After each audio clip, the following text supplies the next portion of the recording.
Weston back here with the Hidden Gibbon, and today we've got a pretty budgety life gain deck, and we're going to be running Shanna, Purifying Blade. Shanna is a 3/3 for Bant colors, lifelink. At the beginning of your end step, you can pay X. If you do, draw X cards. X can't be greater than the amount of life you gain this turn. So, pretty simple. We're going to want to draw cards. We're going to want to gain some life. And this is, I believe, a bracket. Yep, bracket 2. We're running one tutor in here, and it's pretty budgety at $366.52. So, let's get straight into it. For our creatures, we're running 22. It's a pretty decent amount of creatures. We have Accomplished Alchemist. It's a mana dork, but it also has the mana dork ability of add X mana of any one color, where X is the amount of life you gain this turn. Avacyn's Pilgrim, you know, add a white.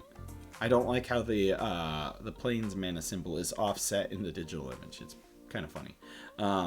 Birds of Paradise. We have Blossoming Bog Beast. When it attacks, you gain 2 life. Then creatures you control gain Trample and get +X until end of turn, where X is the amount of life you gain this turn. We have Daxos. Everybody knows what Daxos is. He's like a soul sister. Essence Warden is a green soul sister. Gala Greeters is kind of well, yeah, it's a Your-Sided Soul Sister, Guide of Souls. Guess what it is? It's a Soul Sister. Halia, Guided by Light, is a Soul Sister. Except for this one is cool because you can warp it from your hand, and if you gain 3 or more life, at the beginning of your end step, you get to draw a card. Heliod puts counters on your things when you gain life.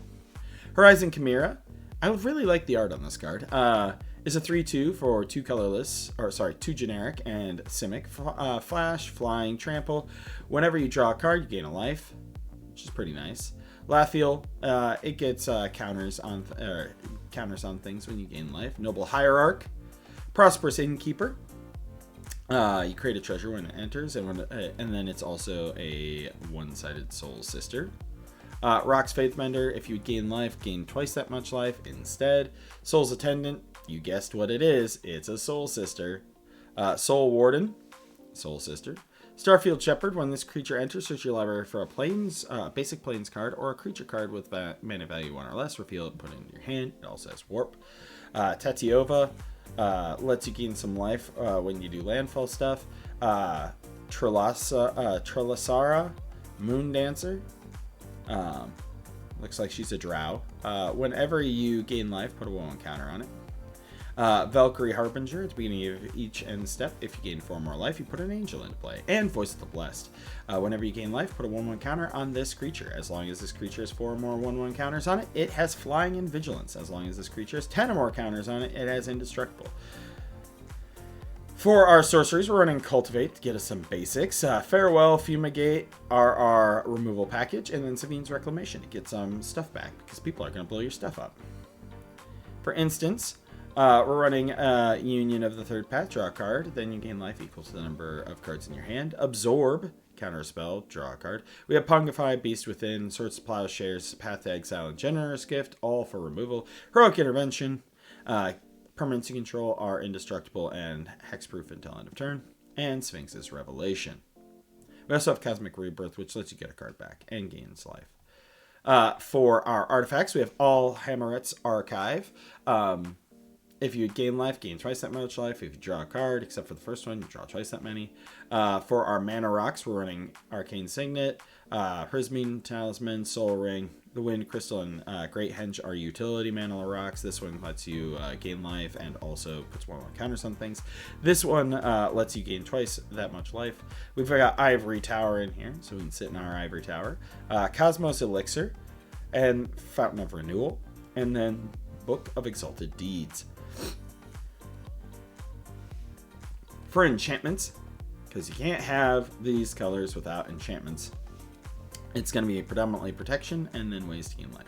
We got a Johnny's Welcome, which is enchantment, one-sided Soul Sister. Authority of the Councils, gains your life. Blind Obedience, you can exploit. Cleric Class, Dawn of Hope, so you can draw a card if you gain a life. Ghostly Prison, Propaganda in here to help protect.